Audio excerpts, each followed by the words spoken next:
Now, our next talk here in Brachium is by Rabel. Rabel is a seasoned hacker, an open source enthusiast, and tech instigator who has, for decades, been building and breaking different systems with a focus on community, autonomy, and decentralization. And today, he is here to talk to us about 4 freedoms of social media protocols. Please welcome with a round of applause. Thank you.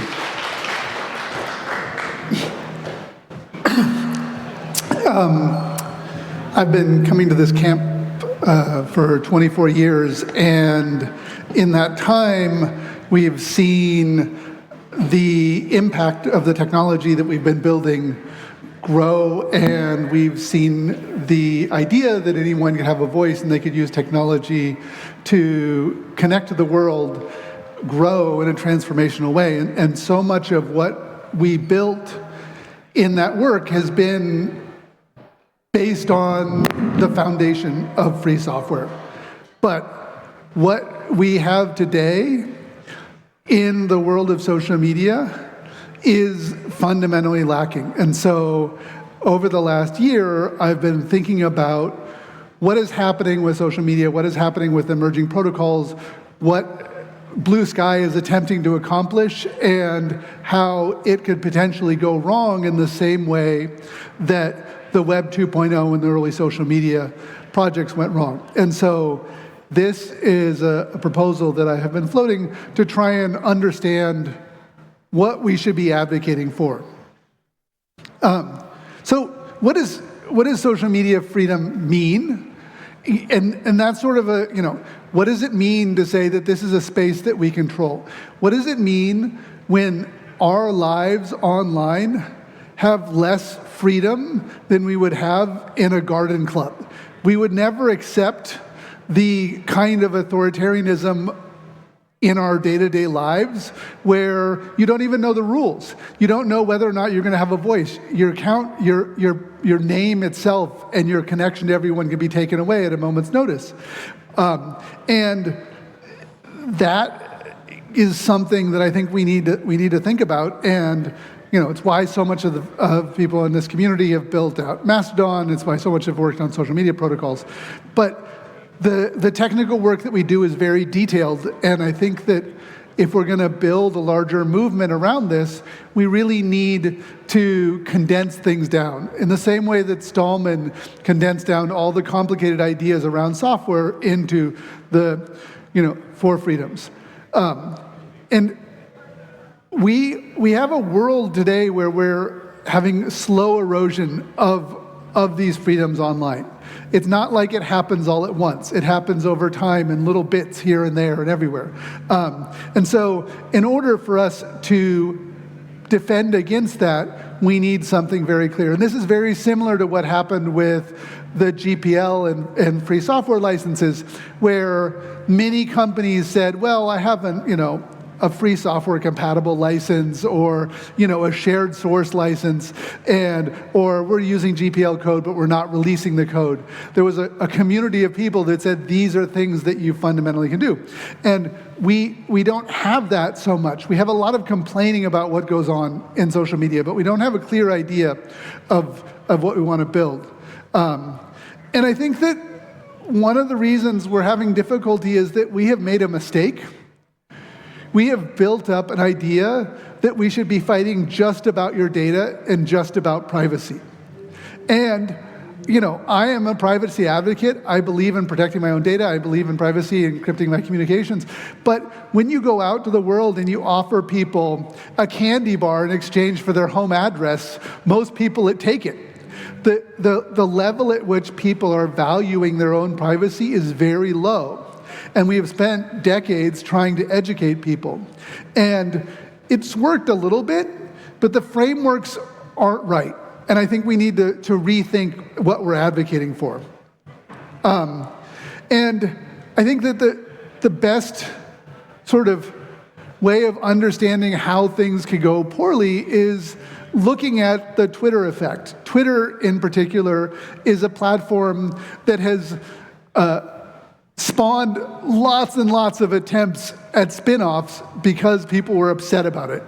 And some of these I like, some of these I hate, but every time Twitter did something terrible to sort of lock down its ecosystem and alienate its users, we as the technology community built some new alternative.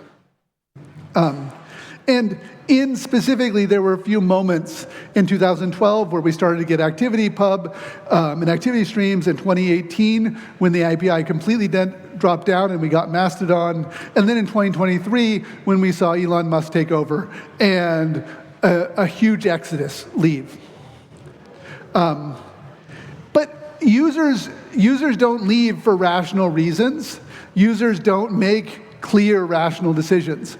There was a moment last year when a couple million people quit Twitter and joined BlueSky because Twitter was going to make blocks public. But the thing is, blocks are public on BlueSky. Like, they said they were going because of the block issue, but really what it was about was social dynamics and finding a place that you feel comfortable and finding a place that you thought might be supporting you. But they can't nail it down. And so what I want to do is I want to talk about how we can adapt the free software model to this, how we can learn from free software where we can put some concrete things that we demand. And there's a world of people who don't like the Free Software Foundation. That's why we have the term open source. They were trying to make it more business friendly, less strident. But who of us remembers the OSI, like 8 or 9 points of what makes an open source license? I don't, but I do remember the 4 freedoms of the Free Software Foundation. So what are they? Can you run the program for any purpose? Do you have the freedom to study the program and modify it? Do you have the freedom to redistribute copies? And can people continue to redistribute the copies you modify? It's that simple. And it works for software. And it's given us the entire world that we work in today. So I said, well, what is the difference in there? What would they do? And I did a first tag at this, which is, the freedom of the code. Can you see the source code of the software you use? Can you get freedom to participate in it? In the governance of it? Do you get freedom of ownership? Is it your name and your data, your connections? Do you get freedom of self-governance? Do you get to choose what the rules are? Do you get to interoperate, or are they walled gardens? And do you have the freedom of privacy? And I went and I did this and tried to iterate on it, and it felt too complicated, too much like OSI. And then I said, if it's just the freedom to connect, the freedom to move between systems, the freedom to self-govern, and the freedom to understand your algorithms, because the first version didn't have the algorithms.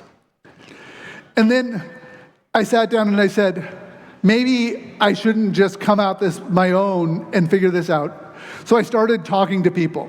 And I talked to a bunch of people. I sat down and I talked to Jack Dorsey. I talked to the CEOs of Medium and Substack, companies that are trying to be social media platforms that are a little bit more open, a little bit more protecting the users. I talked to journalists. I talked to Mike Masnick, who wrote the essay Protocols Not Platforms and is on the board of BlueSky, and Taylor Lawrence, who studied this stuff. And through those conversations in this podcast I've been running, I looked at the problems. I talked to Yoel Roth, who ran trust and safety at Twitter, and then studied how trust and safety should work on the Fediverse. And I came up with this list. And this isn't maybe the right list, and I think it should be evolved, and I want to hear people's ideas. But then we need 5 essential freedoms. We need the right to privacy and security, ownership of your own identity and your content, and connections to people, interoperability and the right to exit on your own terms without asking for permission. You need algorithmic control and transparency and self-governance. These are the fundamental things that I think we should be asking, and not asking what is the algorithm of BlueSky and whether or not you should use Mastodon or Nostr or BlueSky or Farcaster or whatever the hell else you're thinking of. So privacy. This is what lets us use these systems without permission. This is what lets us use the system without giving a government ID. This is what lets us use these systems without verifying our age, because we have the right to use it with our own privacy. And that the people who are running software and systems for us, the servers, they have security obligations to protect our privacy and protect our security. Ownership. This is a bit of a weird concept, but when you're on Instagram, It's like you're in a shopping mall and you have no rights to your space. You have no rights to what you're doing. And they can take it all away at a moment's notice. And that's why people make these alternate accounts and they try and get people off these platforms. But if you own your name like you own a domain name, if you own your content, then you can be responsible for it and you can choose where to take it. Interoperability, this is something that Cory Doctorow talks about a lot, which is the idea that these systems are not walled off. And we see this with the open social protocols. You can go on BlueSky and follow someone from Threads, which is sort of open. You can go back and forth between Mastodon and BlueSky and Nostr and these other protocols, and you can follow people, and their data can travel between them. And each one works a little bit differently, but you can move between them. If you don't like your Fediverse server, you can leave, and the Fediverse server is going to point to you to the right place. Now, they have no technical obligation to do that. We have to enforce that with social obligation and social norms. And we need algorithmic control and transparency. Algorithms are here. We can't accept them. We can't make them go away. We can't assume they don't exist. Even reverse chronological feeds are an algorithm. And every time we've done studies about how people use software, the moment we take away algorithms and just give them something that is not algorithmic, people go and use other software that has algorithms. So we need them. We need them to build audiences. We need to protect people. But we need them in things that we can control. We need to be able to decide who is providing this, what are they optimizing for, instead of just optimizing for one particular kind of addictive behavior. You see this right now where you're looking at it, you're scrolling through a feed, and you have to like swipe past things and not engage in kind of clickbait things, because you know the moment you engage in something, you'll see more and more of that stuff. You should be able to choose whether or not that happens. And most importantly, self-governance. We need to be able to decide the rules of the systems we have. And that is, it sounds like a crazy idea that we don't have that. Like, you don't know what the Facebook rules are. We don't know what the Twitter rules are. We don't know what even something like Medium or Substack or Reddit, we don't know what the rules are. We don't know how they make decisions, but we do know that they're making decisions in sub-seconds, and they're making decisions based on the needs of the algorithms, not the users. We have no say in it. It's an authoritarian nightmare. So how do we get here? Like, I came to the idea of these 5 sort of fundamental rights, freedoms that we should be demanding, because I saw things like, Christine Weber wrote a 500 tweet storm describing why she thought that BlueSky wasn't open to this thing. Like, we have these long, in-depth debates about how all these things work and which one is the right one, and users don't understand. Users are sitting there leaving Twitter for BlueSky because Twitter adopted a feature of BlueSky. And so if we can have some fundamental rights, if we can have some fundamental clearings, then we can tell people, do these things. But we can also hold these organizations to account. And I think this is really important. The team that is leading BlueSky, Jay Graber, Paul Frazee, Brian and Y, and they are all really good people who have been working in free software for decades. But they're going to face a lot of pressure from governments, a lot of pressure from investors, a lot of pressure from their users themselves. And so if we can put a stake in the ground and say, these are the fundamental things that you agree to, the reason you're doing it, and it is the reason they're doing it, then they have something to push back again when people try and get them to slowly erode these rights. We need to build a movement. Just like we built a movement around free software, we need to build a movement around a better way of building. And that it is not one app, is not BlueSky versus Mastodon, but instead is all of us are part of Team Open, where we are saying these are the things that we demand of social media. And we need to realize that there's a fundamental danger going on right now.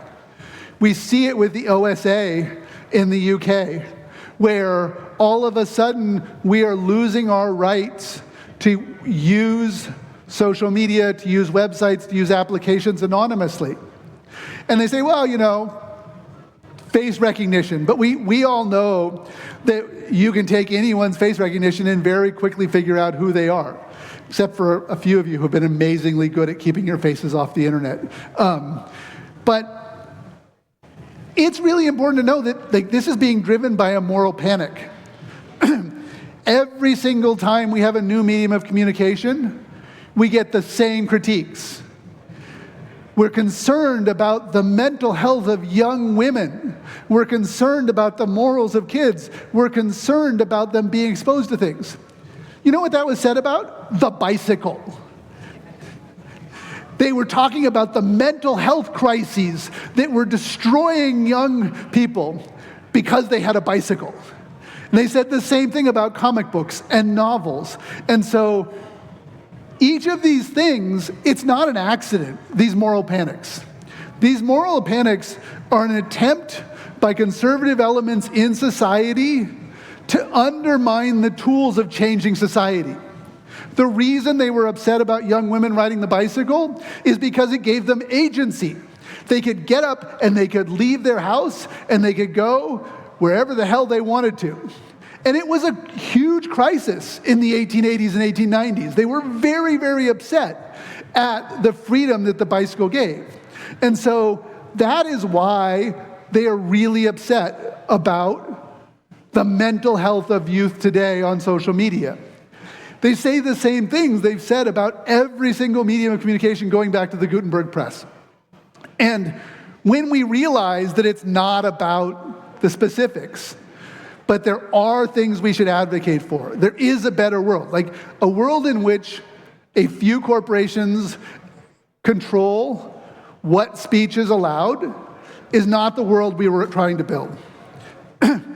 So what is the path forward? Well, it's to come to places like this. It's to have discussions about what we're doing. It's to say, what is the framework that we should be using? Is a Bill of Rights the right thing? How do we define what we're fighting for? How do we build something that people can do it? We need to create assessment tools so that we can look at these tools, these platforms, and say, are they the right things? You know, when Mastodon first launched, you couldn't migrate your account from one server to another.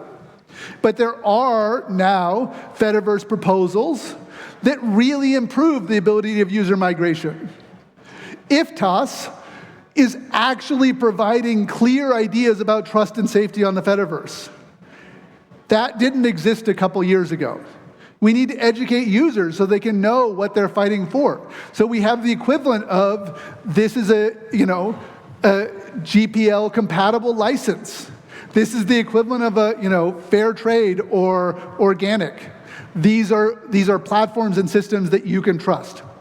And we need to advocate for change. So I have the campaign up here at rights.social. I wrote an essay about it on TechDirt, advocating for it, and published it on Medium and Substack and all these other places. So I encourage you to go to rights.social, listen to my podcast. It feels weird promoting a podcast, it's new. But it's about having these hard discussions about how the hell we got here and where are we going with it. And I believe I do have a couple minutes for questions. So thank you very much.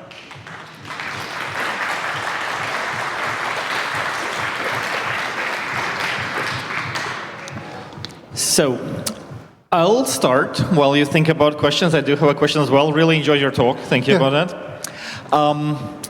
So how do you get people to care, the users, about, I care, these people care, but the majority of users? So I think we need to look at where it is affecting them. So I have friends who are sex workers, and they constantly are having their Instagram accounts taken down if they mention that they have an OnlyFans account. So there's places where you can see the unfairness, and you're like, this is the example of why we need these rights. And I think you need to open it up in things they are already upset about. So the problem with the privacy conversation is we care about it, but you don't see it in your day-to-day life. It's like this sort of out there thing. But if your account gets banned, if you get, all of a sudden, you get shadow banned, or something happens on these platforms, then you fare. So you use the things that are coming up in people's lives. Thank you. Microphone, please. Oh, hello. Yeah. I was at the discussion at the latest CCC Congress in December, and we discussed the Fediverse, and someone mentioned that she thought the Fediverse should not be, fascism should be eliminated from the Fediverse. And I was like, well, should politics be involved? Even though we all disagree with fascism, should that be sort of banned from Fediverse? What's your opinion on that? So, I have been to tons of Antifa demonstrations. I have been in Black Bloc protests. I think that we do need to be very concerned about fascism and authoritarianism. At the same time, we need a big tent and a big coalition. And I think that if you figure out a way to drive people completely off of it. Now, I don't say you host it on your system, you don't have to federate with them, you don't have to show their content, everything else. But if you say that they can't participate in the internet, I think that that's going to get turned around and used against us. And so I think that as protocols we build, we need to make sure that they are open and that there's a diversity of views.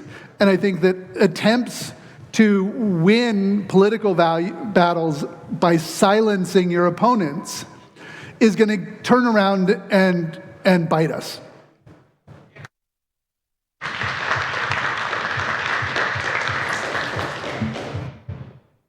Yes. I was wondering, for the definition that you suggest, doesn't the free software definition already include everything? Because the way I see it, all of the social media platforms that are free software have all the things that you propose, while the ones who are not free software do not.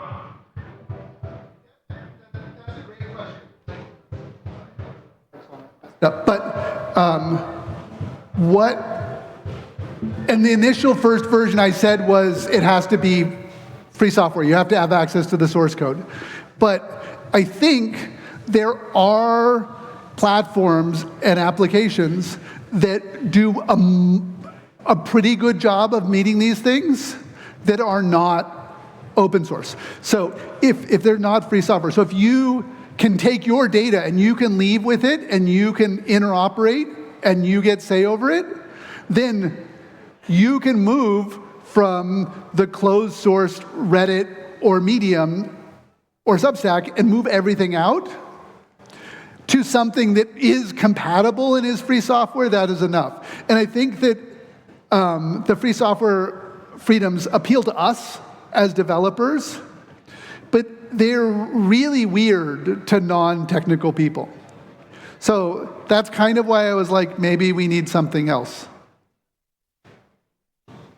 Doesn't platforms like Substack or BlueSky, they do not give you the ability to self-govern, because you also can't host it yourself because it's not free software. So I really feel that it should be. Yeah. Yeah. So BlueSky is free software, but it's free software the same way that Signal is free software, in that, Signal is free software. Not really. But they run all the important bits of it. And so you don't have other fundamental freedoms in it. But then there are things that are not free software, either not, GPL compatible or not even source code, which can meet the needs of users because they can interoperate. So I think that the fundamental core of what we're doing, yes, is based on free software. But I don't want to exclude people just on that, and find a way to work by attraction. Okay, I definitely think it would be important to exclude platforms that are not free software. Thank you for that comment. Yes. We do have a question from the internet. Okay, question from IRC. Wasn't GDPR supposed to provide us with some of these proposed rights? What's your thoughts on governments governing these rights that you propose? And this is from Where's Alice? So I think GDPR and in general, the European project to regulate the internet can actually provide a bunch of these rights. You know, I live in New Zealand, but I'm originally from the United States. And I talked to politicians in the United States about it, and they're enthusiastic, but it's all symbolic. They aren't ever going to actually get regulation adopted around this stuff. I think some of these rights and some of these things are things that should be advocated for incorporating into law. I mean, I think we got a lot of data privacy and a lot of good stuff out of GDPR. And so I think that some of that could be enforced. I think some of the breaking of the control of the app stores as a major controlling of free speech is something that is only going to happen if you have something on the level of the EU forcing it to happen. So yeah, some role of government is important. That's our time. Thank you, Rabel, for your amazing vision of how we should move forward, and a round of applause for you. Thank you so much.